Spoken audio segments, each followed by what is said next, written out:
Let's consider some other kinds of search now. So far, we have been indexing objects such as documents by the features they contain, which are words, or in the case of records in a database, they are the contents of different columns. Our assumption has been that when we search for a document or a record, our query is a bag of words. In other words, features are what we search with. But suppose our query is itself an object. For example, an image, such as in Google Goggles or Google Image Search, or a biometric, such as a fingerprint and iris scan in the example of the Unique Identification Project of the Government of India. For those of you not familiar with this ambitious and equally controversial project, it aims to equip every resident of India with a unique biometric ID. We'll return to this in a minute. But coming back to the question of searching for an object, is an inverted index of features, whether they are words or image features or other features in the case of fingerprints and irises, the best way to search for objects? What do you think? I would say that no, it probably is not the best way to search for objects.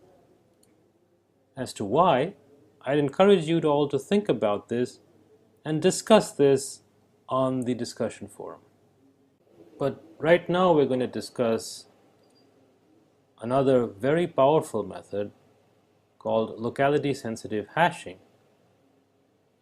invented by Indik and Motwani in the late 90s and described in fair detail in the Alban Rajaraman book, which is a reference for the course. This technique is particularly important in all kinds of big data applications because it somehow manages to compare, at least approximately, n pairs of objects in linear, that is, order n time. There are n squared pairs, but it manages to tell us which pairs are actually close together without actually comparing all pairs. Sounds like magic? Let's see how.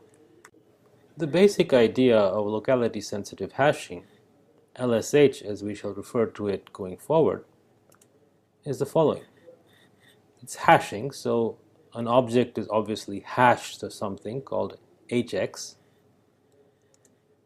in a manner so as that if x and y are two objects, and if x is close to y, then the two hash functions are equal with high probability. In this respect, it's similar to normal hashing, where if x is equal to y, then x and y are hashed with high probability to the same value. But this deals with distances and closeness and not just equality. That's what makes it interesting. It's hashing which is sensitive to things being close together or in the same locality. And conversely, obviously, if x is not close to y, rather x is far from y, then the two hash functions will not be equal with a high probability. Of course, constructing the hash functions themselves is quite tricky. And here we have to do interesting things like take random functions from a locally sensitive family and combine them in particular ways. Alban and Rajaraman's chapter 3 described this process fairly well and in considerable detail. An example is biometric matching. In the case of the UID project, for example, more than 1 billion people are going to get biometric IDs. Of these, more than 200 million have already been enrolled. At the same time, let me make the following disclaimer that what the UID actually uses internally is proprietary and I'm not intending to suggest that they use locality sensitive hashing. This is merely a motivating example.